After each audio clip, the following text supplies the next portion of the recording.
Dear ladies and gentlemen, participants of the International Scientific Practical Conference in Shaolai, in this presentation I would like to share my experience in some techniques I use teaching general chemistry at University of Oregon in city of Eugene, United States of America, with emphasis on handwriting, screen sharing, and screen shared handwriting in teaching chemistry.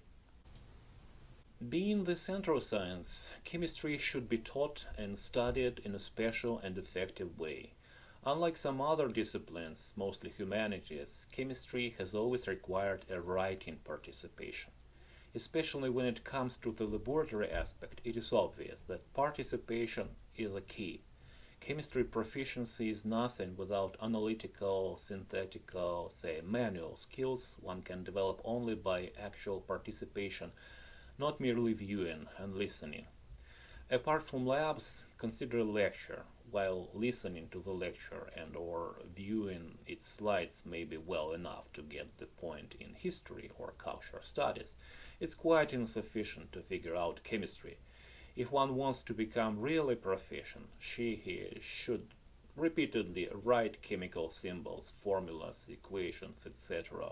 over and over as one sees them from either at a lecture or in a textbook, synchronously, or after the lecture or the textbook asynchronously.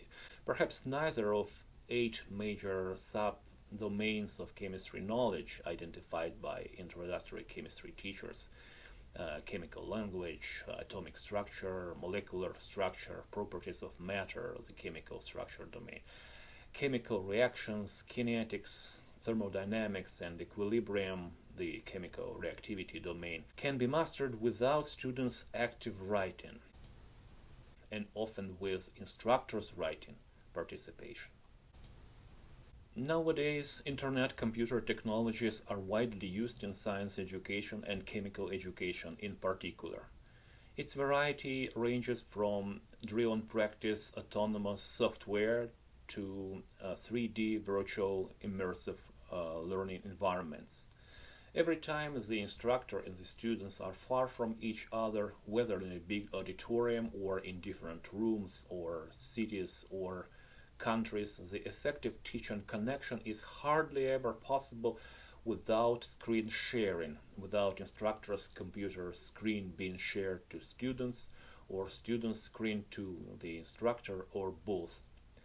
Screen sharing must be simple, reliable, flexible, distraction-free, and quick.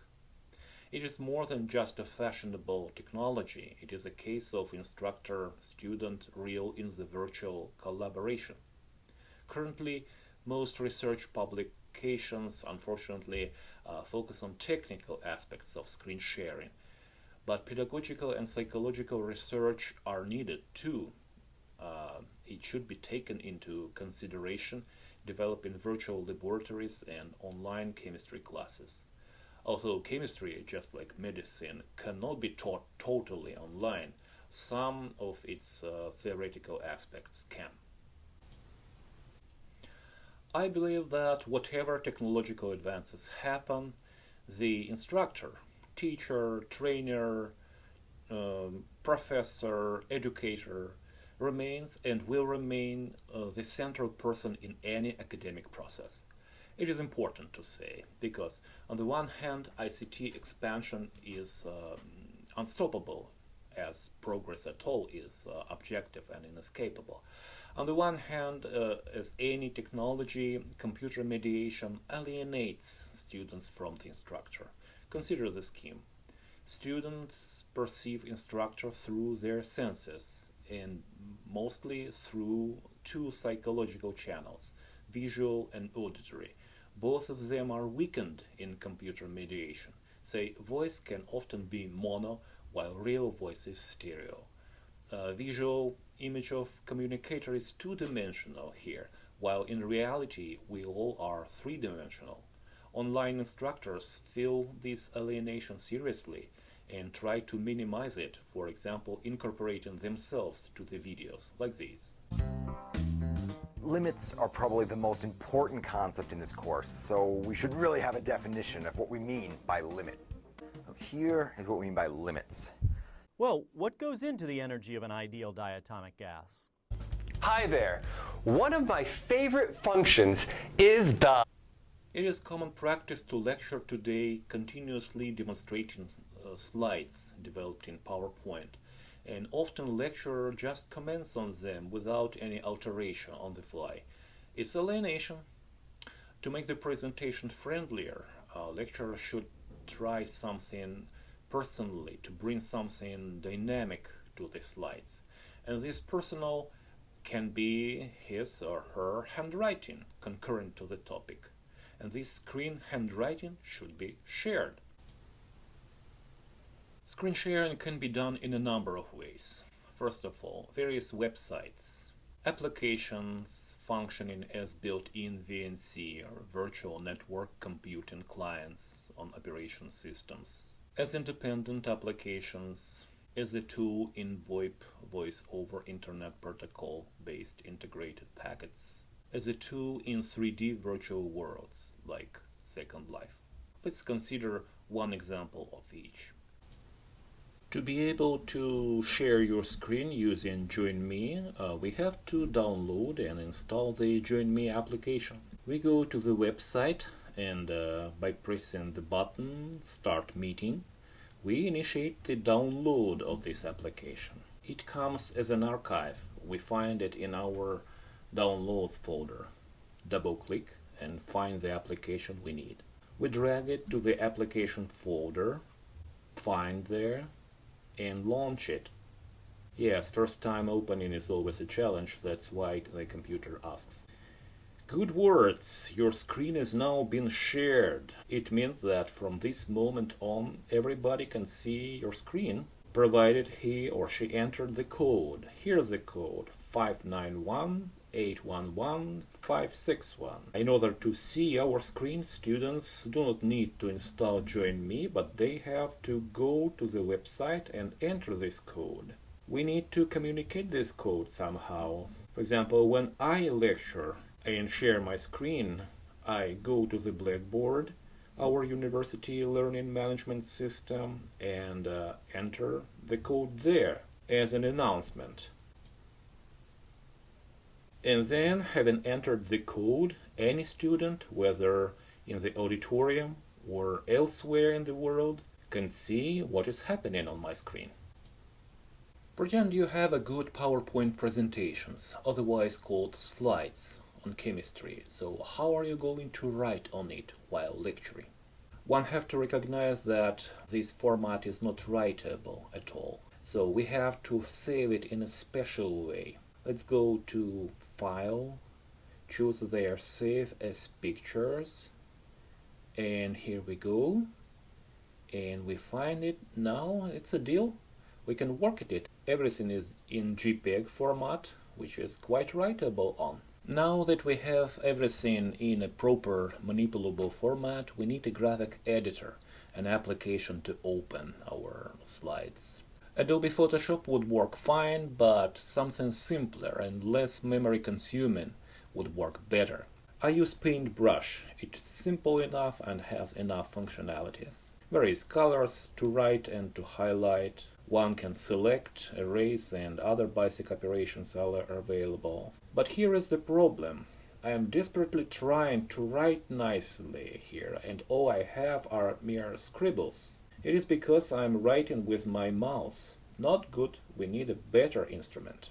For writing on my slides on my screen, I use a special device called tablet with a pen called also stylus. Using this device, one can write or draw naturally, instantly, and wherever you want on the slide. One doesn't have to choose fonts or auto shapes. Remember, everything the instructor is writing this way on his computer screen can be projected for the students in auditorium, but it can also be shared to student computers, laptops, or iPads, and many students bring their laptops and enjoy this opportunity. For some nearsighted, it is hard to see what's up there on the big screen, but for some selfish, it is just convenient to have the lecture slides handy. One can say that instructor is virtually writing on students' screens. Instructor is present there, no matter how far he physically is. That's how the alienation I mentioned earlier is successfully overcome, or at least minimized. So we can alter our slides on the fly as lecture goes. What if we want to write on websites or over websites? Sometimes it is necessary. For this purpose I use an application called Omnidazzle. Once we choose the ink color, let's see how it works.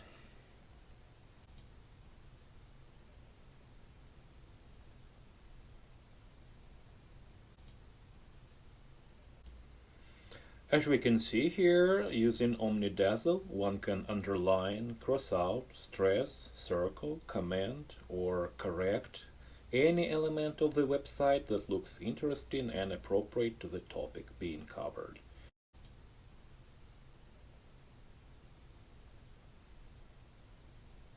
The instructor's handwriting on his screen is shared to students' computers or iPads via the website Join Me.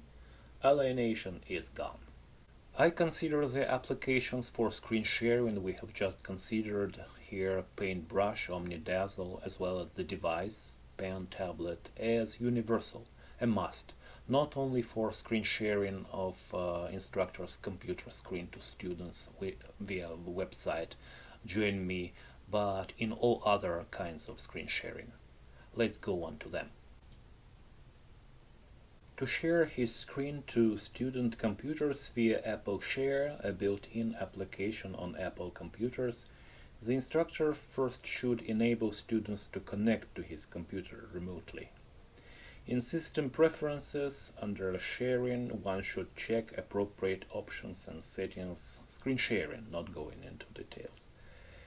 Student willing to connect to instructor's computer sends a request and enters the password which the instructor should distribute in advance. Instructor receives the student's request, authorizes him, and in a little while student sees the instructor's screen.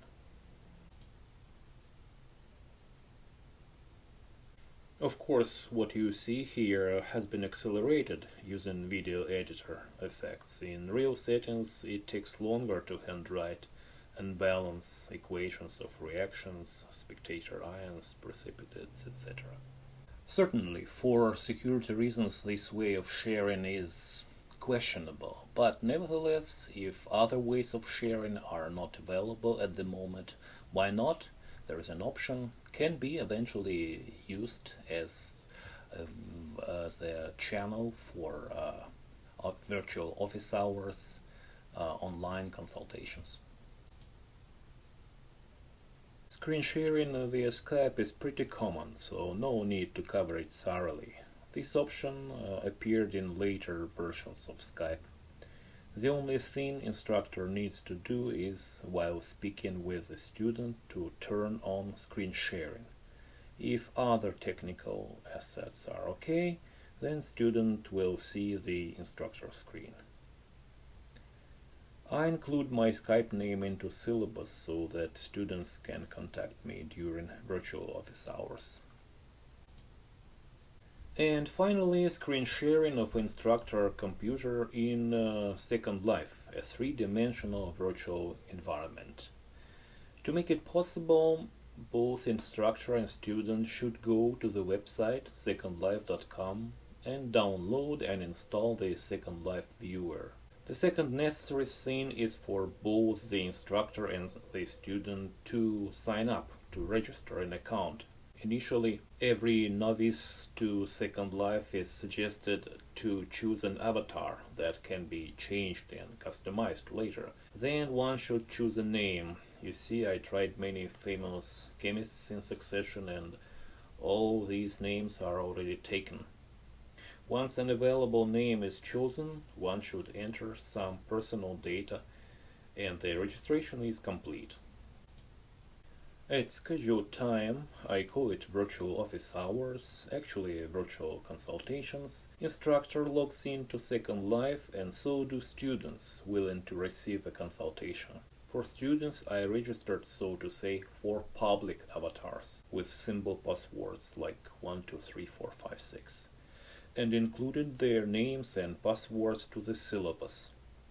All avatars on login arrive to the same place, the classroom. The most important part of this classroom is the board, and you can recognize it is Join Me website, the site for screen sharing.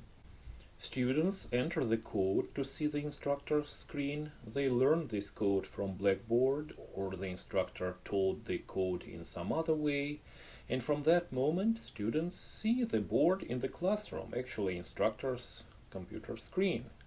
Students and instructor communicate with voice or text chat if they want. You see now my old classroom offered by a colleague of mine on Alice Academy Island. Generally, many universities have their virtual campuses in Second Life. I anticipate objections why Second Life for teaching chemistry and for education at all. The point is that Second Life has a good set of advantages. The first one is that it is multi-user.